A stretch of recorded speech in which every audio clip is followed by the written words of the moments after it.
Hello and welcome back to another video. Now when it comes to cutting doors, people usually say that they're too long and just want a bit taken off the bottom or off the top, or something like that to make them fit.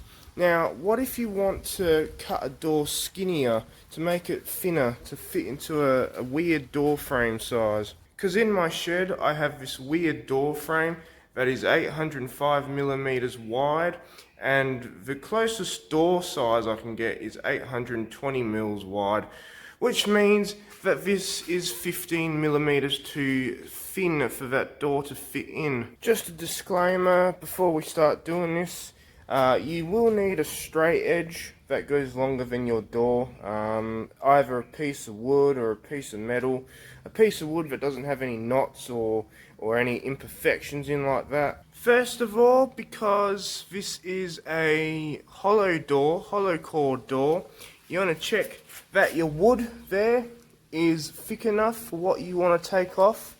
And in my case, the wood here is measuring at just under 30 mils. It's a bit of a weird one. Usually they do 20 or 25 mils. So if you want to take 15 mils off like me, you should be fine. So the first thing I'm going to start to do is measure out the width of the door. So you'll see here, if I move the camera, it is 820mm wide, or just over that. So we need to take it back to 805, mark a little line in there. And we also need to do that on this side of the door too. So again, make sure it's straight, and 805, mark a line in there. Sorry if you can't really see what I'm doing, but it'll make sense in a second. So now we have our marks, one there at the top of the door, and one there, right at the bottom of the door. Well, not right at the bottom, but close enough. Next, we're going to get the tri-square. If you have one, I really recommend that you do get one for this, and mark it right to where that line is. Just make sure, yep, that's on that line, and draw the length of the tri-square pretty much up to the tip right there. You can't really see that, sorry. Right at the tip. So now we have our line. That's the start of the line. Do the same thing on the other side. Find the line, or find the mark that we've done. Put your tri-square right up and close to it. Make sure it's on the line. There we go. And draw the length of that tri-square. So now we have a line on this side, well, this side, but down the bottom and the top. Before going any further, if you're wondering what these X's are that are on the door, with most hollow doors in Australia, because this is a hollow core door, it's not a solid door, because those weigh a fuck ton.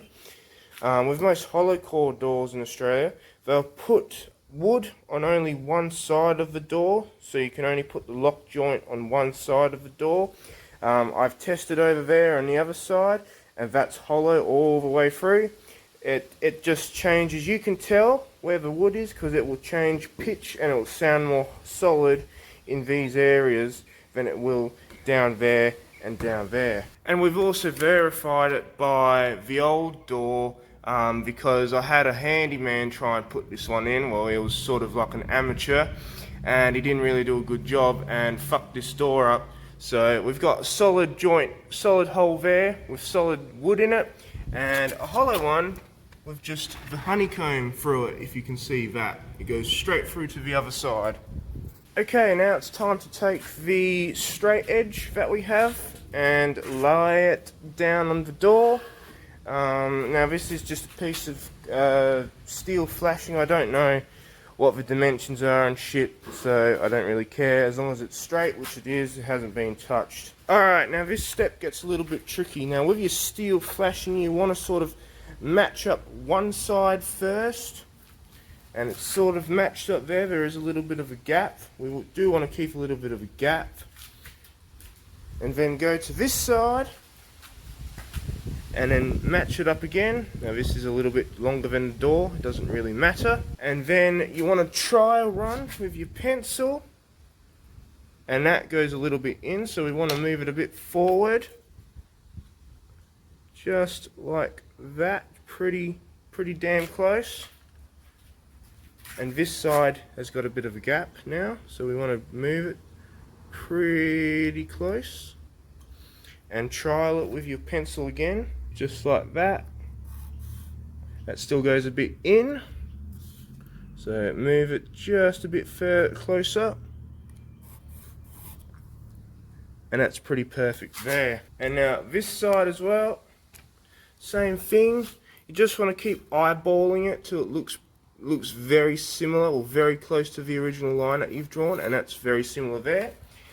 Now, do not go super hard or press super hard against this. We just want to lightly touch this metal, but still scribe a line that is visible. So I'm just being very, very light against this metal. It's a bit hard to hold the camera at the same time.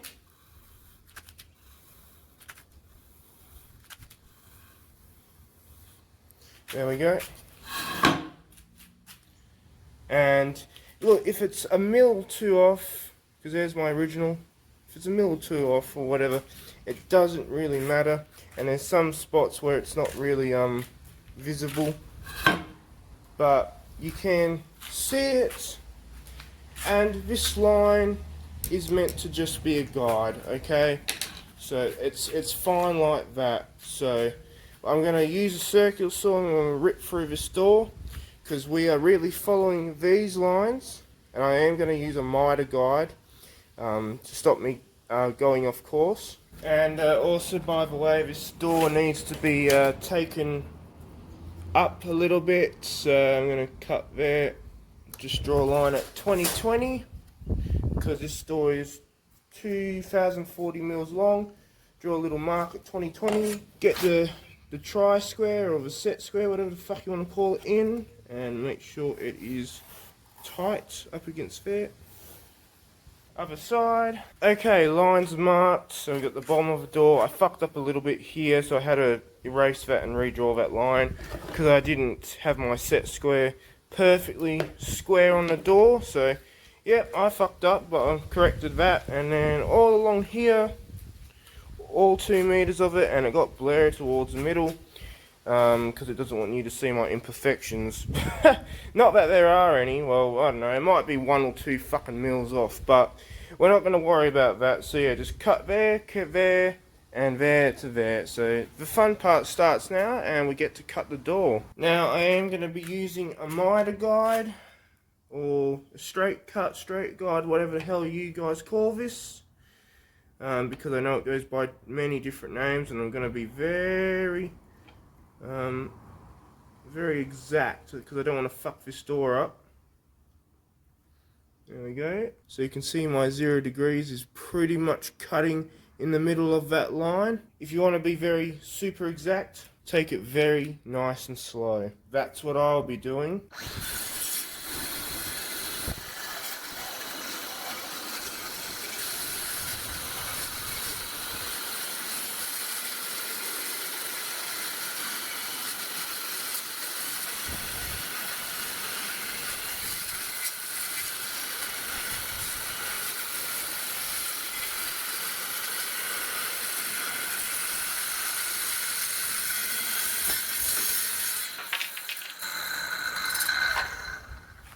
We're going to take a measurement to see if I've cut, because I've cut just on that fucking line. So we're going to see if it's 1 or 2 mils out, say if it's 807 or whatever.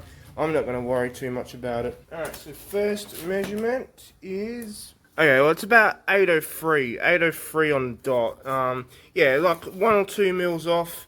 Yeah, what's that really going to do? Now again, in the middle of the door we have 803 again.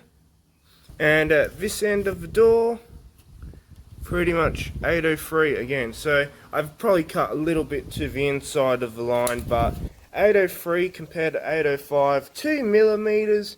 Yeah, well, that's just natural tolerances. So then I'm going to cut to this side of the line. This side, what? I'm going to cut this line now, and take it very slow as well. I've just gone ahead and just ripped this side of the door down to 2020, what it's meant to be, And as you can see, we've left this wood kind of thin, but it's still enough. We're not going to chisel any of this shit out or anything. We're going to chisel this side, which has still got the full block on it. Chisel this side for the hinges, that's what I mean. And this side will be for the lock joints and the door handle to sit roughly around here somewhere when I get this measured up with the door. I suck at fucking hanging doors, so I'm probably just going to get a professional to do it. Yeah, I've cut the door to size for him, so he just needs to come here and do it, and we'll hang it. So I hope you did find that video helpful. I'm not a professional in any way, I just like sharing tips and helpful sort of hints that I've found along the way and that have worked in the past. And yeah, if you did like this video, please chuck it a like and consider subscribing, and we'll see you on the next video.